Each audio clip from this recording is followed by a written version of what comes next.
Nous allons procéder maintenant à une analyse d'un circuit parallèle.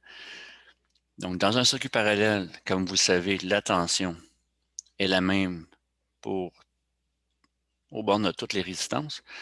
Donc, je dois calculer le courant qui circule à travers chacune d'entre elles. Le courant IR1 va me donner 12 volts divisé par 2,2 kΩ. Le courant I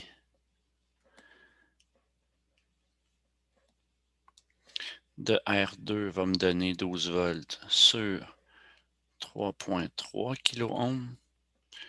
Courant IR3, 12 volts sur 1 kΩ. Donc, on va commencer par la première résistance, donc 12 volts divisé par 2,2 kΩ, ce qui me donne 5,455 milliampères. La deuxième résistance, 12 volts divisé par 3,3 kΩ, ce qui me donne 3,636 milliampères. Et enfin, la dernière résistance, 12 volts sur 1 kΩ, 12 milliampères. Le courant total, je pourrais le calculer avec la résistance totale du circuit. La résistance totale du circuit va me donner R1 parallèle à R2 parallèle à R3. Donc, je dois calculer 1 sur R1 plus 1 sur R2 plus 1 sur R3 et le résultat 1 sur X. 2,2 kΩ 1 sur X plus 3,3 kΩ 1 sur X plus 1 kΩ 1 sur X est égal, 1 sur X est égal à, ça me donne 568. En réalité, c'est 569. Là. Si on arrondit à 4 chiffres significatifs. Donc, 569 ohms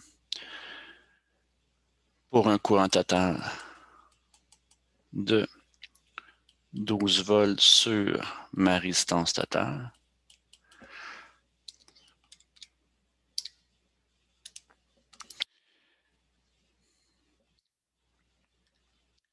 Ce qui me donne 21,09 milliampères.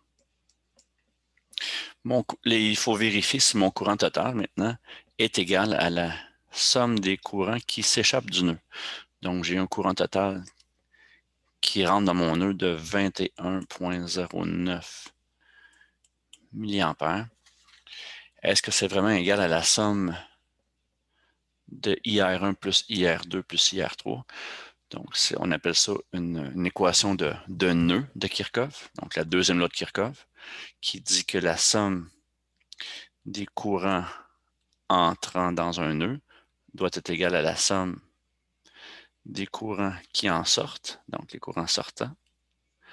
Ici, le seul courant entrant que j'ai, c'est 21,09 milliampères. Est-ce que c'est égal à IR1 plus IR2 plus IR3? On calcule ça. Donc, 5,455 milliampères plus 3,636 plus 12 milliampères, ça me donne 21,09. Donc, c'est vraiment vérifié. Donc, on a trouvé tous nos courants dans chacune des branches. On a calculé ensuite avec la résistance totale mon courant total et on a vérifié ma loi de Kirchhoff qui a bel et bien justifié là, que le courant qui rentre dans mon nœud est égal à la somme des courants qui sortent.